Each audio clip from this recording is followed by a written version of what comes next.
Shalom, saudara-saudara yang dikasihi Tuhan, dimanapun saudara berada. Kita mau belajar tentang firman Tuhan, karena bagaimanapun juga firman Tuhan merupakan perkataan Yesus sendiri yang tertulis di dalam Alkitab. Saya percaya saudara-saudara, kalau saat ini kita meresponi firman yang benar, maka sesungguhnya kita akan mengabaikan hal-hal yang menghimpit hidup kita, hal-hal yang merasa hidup kita tertekan, atau hal-hal yang merasa hidup kita tidak nyaman. Karena bagaimanapun juga, kita ikut Tuhan, kita ikut Yesus, endingnya cuma satu, yaitu kita menjadi warga kerajaan Allah. Itu yang paling penting. Maka apa yang pernah dikatakan oleh Tuhan ketika Tuhan memerintahkan 70 murid-muridnya masuk ke desa-desa, dan 70 murid itu melaporkan diri kepada Tuhan. Tuhan, apa yang Engkau perintahkan sudah aku lakukan. Bahkan setan-setan, iblis-iblis jatuh seperti panah-panah api. Apa yang disampaikan oleh muridnya? Laporan dari muridnya kepada Yesus. Tuhan Yesus hanya menanggapi dengan santai. Aku juga tahu bahwa setan-setan jatuh seperti panah-panah api. Tetapi hendaklah engkau jangan bermegah terhadap itu semuanya. Tetapi bermegahlah karena namamu tercatat di surga. Saudara-saudara dikasihi Tuhan, bahwa ikut Yesus endingnya adalah bagaimana kita nanti masuk di dalam kemuliaannya. Itu yang terpenting buat kita. Nah, mengapa saat ini banyak anak-anak Tuhan memperguncingkan hal-hal yang sifatnya jasmani, sehingga anak-anak Tuhan merasa bahwa kalau jasmani saya itu tertekan, jasmani saya itu merasa teraniaya, atau jasmani saya itu merasa tidak nyaman, seakan-akan Tuhan meninggalkan kita. Jadi seakan-akan kalau kita hidup sebagai orang Kristen, segalanya kita merasakan nyaman, excellent. Itu sama dengan dicari oleh orang-orang dunia. Karena orang-orang dunia pun juga mencari seperti itu. Tetapi kita adalah warga kerajaan Allah. Mari kita cari apa yang Tuhan mau dalam hidup kita, sehingga kita layak masuk dalam kerajaannya. Saudara-saudara dikasihi Tuhan, apa yang saya ceritakan, apa yang saya sampaikan yang di awal, di dalam Lukas 10 ayat 20, Yesus sendiri yang berkata, bermegahlah engkau, karena namamu tercatat di surga. Nah, untuk menjadi warga kerajaan Allah tentunya tidak gampang, saudara. Tentunya tidak seperti apa yang pernah kita dengar, atau bahkan sering kita dengar, bahwa cukup kalau saya ikut Yesus, pasti jatah saya adalah kerajaan surga. Kalau semua seperti itu, maka sesungguhnya Allah itu akan melakukan otoritasnya. Allah punya kuasa untuk memilih orang-orang yang layak masuk kerajaan Allah atau yang tidak. Nah, saudara-saudara yang dikasihi Tuhan, dihadapkan dengan kondisi saat ini, bahwa kita sekarang hidup di dunia ini bersama-sama dengan orang-orang dunia yang juga sama-sama berdampak kepada COVID-19. Semuanya orang berdampak. Jadi tidak mungkin, saudara, kalau sekarang saudara hidup di dunia ini, terus ada sebagian, saya nggak terdampak COVID. COVID ini akan lewat dan sebagainya. Maka Tuhan tidak adil, karena firman Tuhan sendiri mengatakan. Kalau kita baca di dalam Matius 5 ayat yang ke-43, Tuhan Yesus mengatakan, kamu telah mendengar firman, kasihlah sesama manusia dan kasihlah musuhmu. Tetapi aku berkata kepadamu, kasihlah musuhmu dan berdoalah bagi mereka yang menganiaya kamu. Karena dengan demikian, kamu menjadi anak-anak Bapamu yang di surga. Kita menjadi warga kerajaan surga, yang menerbitkan matahari bagi orang yang jahat, dan hujan bagi orang baik, dan menurunkan hujan bagi orang yang benar, dan orang yang tidak benar. Artinya Tuhan itu adil, saudara. Nah, kita sekarang hidup di dunia dengan mengalami COVID seperti ini, bukan berarti kita terbebas atau kita tidak hidup dalam lingkungan COVID. Enggak, saudara. Kita juga ada dampak tentang COVID itu. Karena hal kerajaan surga, kalau kita baca dalam firman Tuhan di dalam Matius 13, ya, ayat yang ke-24, Yesus membentangkan suatu perumpamaan lain kepada mereka. Katanya, hal kerajaan surga itu seumpama orang yang menabur benih yang baik di ladangnya. Tetapi pada waktu semua orang tidur, datanglah musuhnya, menabur benih lalang di antara gandum itu, lalu pergi. Ketika gandum itu tumbuh dan mulai membulir, nampak jumlah lalang itu. Maka datanglah hamba-hamba Tuhan ladang itu dan kepadanya dan berkata, Tuhan, bukankah benih baik yang Tuhan taburkan di ladang Tuhan? Dari manakah lalang itu? Jawab Tuhan itu, seorang musuh yang melakukannya. Lalu berkatalah hamba-hamba itu kepadanya, jadi maukah supaya kami pergi mencabut lalang itu? Tapi ia berkata, jangan, sebab mungkin gandum-gandum itu ikut tercabut pada waktu kamu mencabut lalang itu. Biarlah keduanya tumbuh bersama-sama sampai waktu menuai.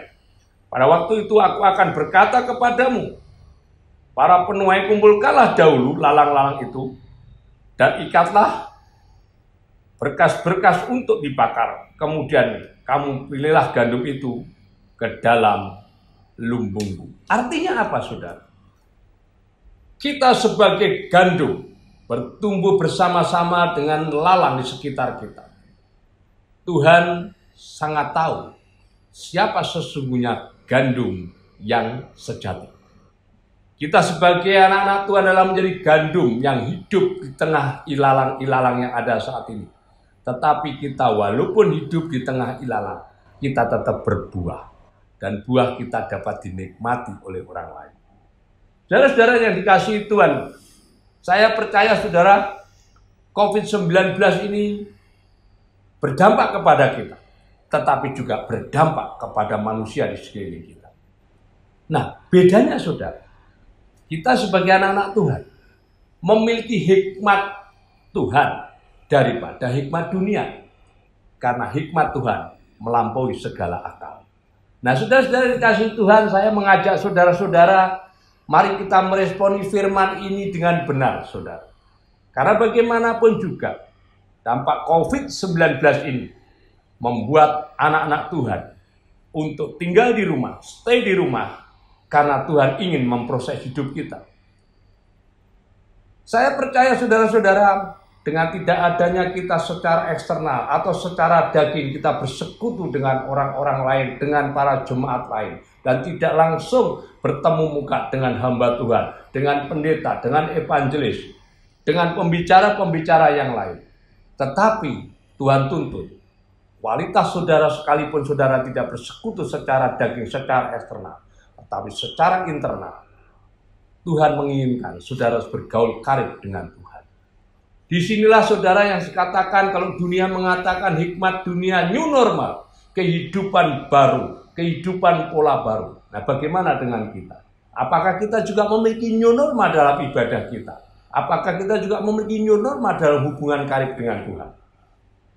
Saya percaya saudara, banyak anak-anak Tuhan sekarang merasa secara religius, ada yang mungkin kering, mungkin tidak ada jamaah, mungkin tidak ada lawatan. Karena apa? Karena anak-anak Tuhan merasa pada saat saya ditumpangi tangan saya bisa jatuh. Bagaimana dengan streaming? Apakah kita bisa ditengking, diurapi dengan streaming, saudara bisa jatuh? Nah, ini yang perlu kita cari. Karena Roh Kudus tidak memenuhi ruang maupun waktu.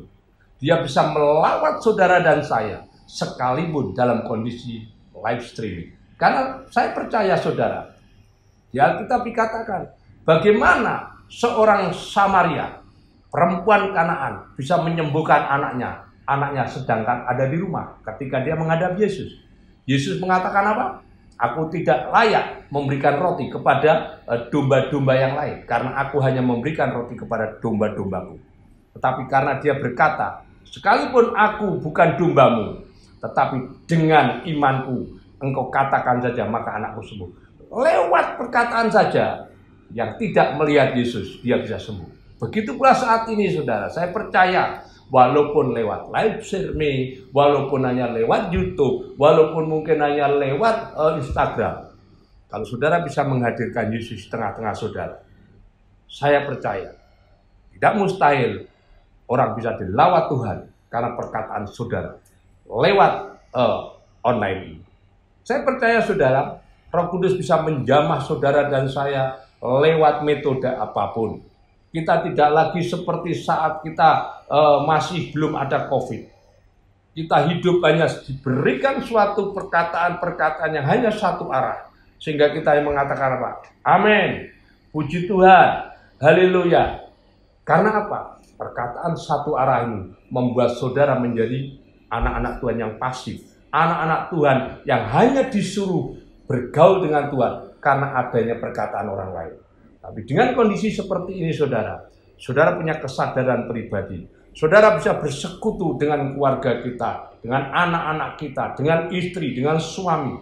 Next time, anywhere, anytime. Semua bisa saudara lakukan. Dengan demikian saudara, lewat COVID-19 ini, mari kita memiliki norma baru berhadapan dengan Yesus. Saya percaya saudara, ketika Tuhan Yesus memberikan kita seorang penolong, karena kita mengasihi dia, maka saudara tidak sendiri, karena dia sendiri yang berjanji, bahwa ketika kita sendiri, kita bukan menjadi orang yatim di dunia ini. Di dalam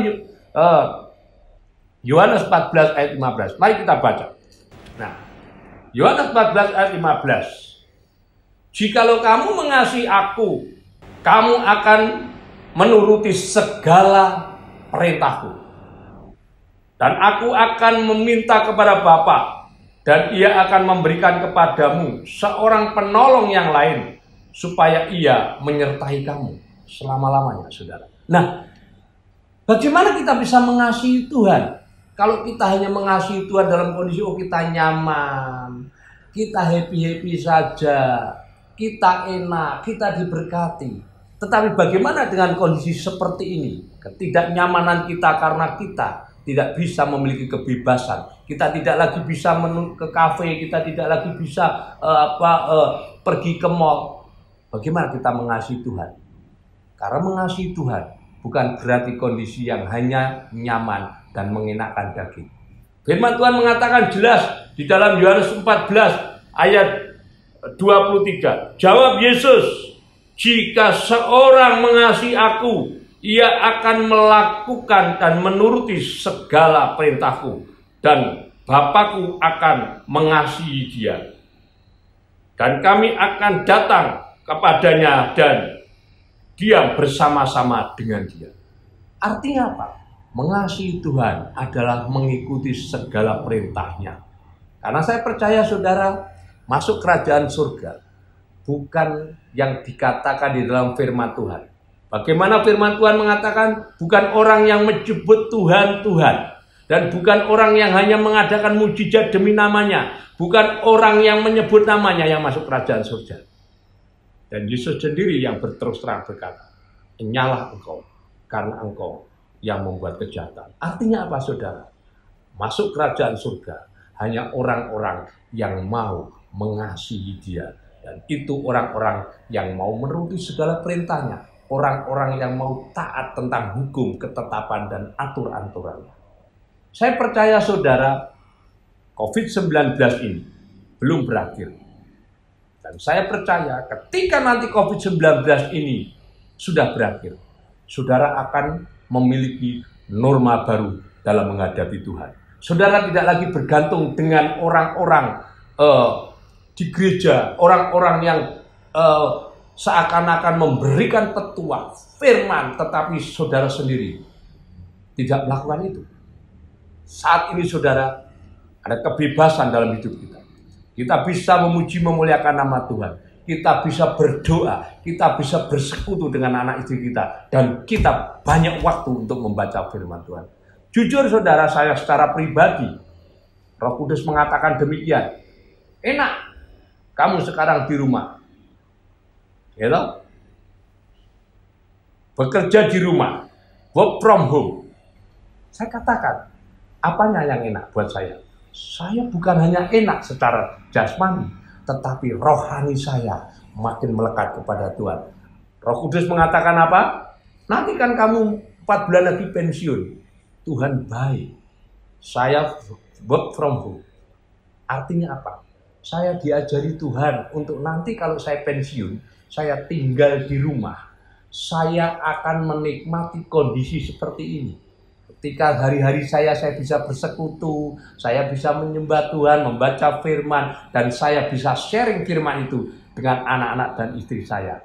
Sehingga hari-hari ini saudara, saya percaya dengan berakhirnya COVID-19, maka saudara akan memiliki norma baru menghadapi Tuhan secara pribadi. Sehingga saudara-saudara akan disebut sahabat karib seperti Nuh, Abraham, maupun Musa. Saudara-saudara dikasihi Tuhan. Jadi dengan kondisi seperti ini saudara, saya percaya saudara akan lebih banyak waktu untuk bersekutu dengan Tuhan. Saudara lebih banyak waktu untuk memuji, memuliakan nama Tuhan. Saudara lebih banyak waktu membaca firman Tuhan. Disitulah saudara nanti berakhirnya COVID ini, saudara akan memiliki pola baru untuk bergaul karib dengan Tuhan. Karena saya percaya saudara tidak lagi menjadi jemaat yang dininabobokan. Saudara tidak lagi menjadi orang yang hanya mendengar firman. Tetapi ketika COVID-19 berakhir, banyak anak-anak Tuhan akan mengerti tentang firman ini. Banyak anak-anak Tuhan akan tahu tentang isi firman ini. Karena apa? Dia menghadirkan Roh Kudus dalam hidupnya. Nah, saudara-saudara yang dikasihi Tuhan, coba kita belajar dari murid-murid Yesus. Ketika murid-murid Yesus ditinggalkan Yesus dalam waktu cuma 3 hari, apa yang dilakukan oleh murid-murid Yesus? Dia back to habit. Kembali ke habitatnya. Dia menjala ikan lagi. Padahal ketika dia dipanggil oleh Tuhan, apa? Marilah kepadaku, engkau akan kujadikan penjala-penjala jiwa. Tetapi apa artinya saudara setelah 3 hari Yesus meninggalkan murid-muridnya? Murid-murid Yesus kembali back to habit. Kembali kepada pekerjaannya. Dia kembali penjala-penjala ikan lagi. Karena apa saudara? Karena tidak ada Roh Kudus dalam hidupnya. Makanya Yesus sering mengatakan, ketika aku masih bersama-sama dengan engkau, engkau tidak mengerti apa yang kuperkatakan. Karena apa? Perkataan Yesus adalah perkataan roh. Coba saudara baca dalam Yohanes 6 ayat 63. Kita baca Yohanes 6 ayat 63. Firman Tuhan mengatakan demikian. Rohlah yang memberi hidup, daging sama sekali tidak berguna. Perkataan-perkataan yang kukatakan kepadamu adalah roh dan hidup. Artinya apa saudara? Meresponi firman ini tidak bisa diresponi secara daging. Tetapi firman ini harus diresponi secara roh. Murid-murid Yesus ketika dia ditinggalkan Yesus hanya 3 hari. Karena Roh Kudus belum dicurahkan dalam hidupnya. Murid-murid Yesus kembali kepada habitat yang lama. Murid-murid Yesus hanya bersungut-sungut. Murid-murid Yesus tidak bisa melakukan apa-apa. Bahkan dia berani menyangkal ketika dia berhadapan dengan orang-orang di sekelilingnya. Ketika Yesus dalam aniaya. Petrus tidak berani nyangkal diri. Begitu pula yang lainnya. Mereka lari meninggalkan Yesus. Karena apa? Dia meresponi firman ini hanya karena daging. Murid-murid Yesus selalu mengatakan hal yang daging. Ketika dia menyeberangi orang Farisi, Yesus mengatakan, hati-hati dengan orang ragil, orang Farisi. Mereka mengatakan apa? Karena kita tidak membawa roti. Itu membuktikan apa yang dipikirkan, apa yang didengar, setiap ucapan yang dikatakan oleh Yesus hanya diresponi karena daging. Saudara-saudara dikasihi Tuhan, saya percaya saudara, ketika COVID ini akan berakhir, ketika COVID ini akan segera berakhir, saudara akan memiliki pola yang baru, pola bergaul karib dengan Tuhan. Dan saudara tidak lagi kembali ke habit yang lama, tetapi saudara memiliki norma baru untuk berhadapan dengan Yesus, pribadi lepas pribadi. Saya percaya saudara, saat ini saudara diberikan waktu yang begitu luas untuk hidup, bergaul karib dengan Tuhan. Kita manfaatkan hidup ini sebaik-baiknya. Saudara tidak perlu gerundel, saudara tidak perlu bersungut-sungut, tetapi terus bersukacita. Karena damai sejahtera yang diberikannya tidak sama dengan damai sejahtera yang diberikan oleh dunia ini. Dan Yesus sendiri yang mengatakan demikian di dalam Yohanes 14 ayat 26 dan 27. Karena apa? Karena dia sendiri yang selalu mengingatkan dan selalu mengajarkan apa yang pernah diperkatakan ketika dia masih bersama-sama dengan murid-muridnya. Mengapa demikian, saudara? Kalau saat ini saudara tidak bersekutu secara daging dalam bangunan gereja, tetapi saya percaya Roh Kudus bisa melawat saudara dan saya dimanapun saudara berada ketika saudara bergaul karib dengan Tuhan. Karena dia selalu berkata-kata mengingatkan saudara dan saya setiap apa yang pernah diperkatakan oleh Yesus. Saudara baca dalam Yohanes 14 ayat 26. Nih, Yohanes 14 ayat 26. Tetapi penghibur, yaitu Roh Kudus yang akan diutus oleh Bapa dalam namaku, dialah yang akan mengajarkan segala sesuatu kepadamu dan akan mengingatkan kamu akan semua yang telah kuperkatakan kepadamu. Jadi Roh Kudus itulah saudara yang akan mengingatkan dan mengajar kita tentang segala firman yang diperkatakan oleh Yesus. Dalam ayat 27 dikatakan apa? Damai sejahtera ku tinggalkan bagimu, damai sejahtera ku berikan kepadamu, dan apa yang ku berikan tidak seperti yang diberikan oleh dunia kepadamu. Janganlah gelisah dan gentar hatimu. Ketika Yesus memberikan damai sejahtera kita, dimanapun saudara berada, dalam kondisi apapun saudara, damai sejahteranya dia lebih daripada damai sejahtera yang diberikan kepada dunia. Saudara-saudara yang dikasihi Tuhan, ayo saudara mulai hari ini kita mulai dekat lagi dengan Tuhan. Makin dekat, makin bersukacita, karena kita banyak waktu untuk bersekutu dengan Dia. Kita tidak lagi banyak bergaul dengan dunia. Kita tidak lagi banyak berhura-hura dengan kedagingan. Kita tidak lagi banyak ngerumpi dengan kalimat-kalimat orang fasik. Tetapi kita lebih banyak merumpi dengan Tuhan. Karena Roh Kudus itulah yang membawa kita selalu dekat dengan Tuhan. Saudara-saudara yang dikasihi Tuhan, ayo saya ajak saudara dengan berakhirnya COVID-19, saudara dan saya memiliki iman rohani yang makin teguh, memiliki pergaulan yang lebih harib dengan Tuhan. Dan saya yakin dan percaya saudara tidak akan tergoyahkan oleh apapun. Karena Dia sendiri yang berjanji, engkau akan tinggal di dalam kerajaan yang tidak tergoyahkan oleh apapun. Saudara dan saya adalah warga kerajaan Allah. Saudara sudah dipilih menjadi warga kerajaan Allah. Kita hidup di dunia ini, kita hidup bersama-sama ilalang. Tetapi kita tetap berbuah, kita tetap bertumbuh, dan buahnya bisa dinikmati oleh orang-orang di sekeliling kita. Terima kasih saudara, dimanapun saudara berada, Tuhan Yesus tetap memberkati saudara, Tuhan Yesus tetap menyertai saudara, dan Tuhan Yesus akan menguatkan saudara. Tuhan Yesus memberkati. Shalom.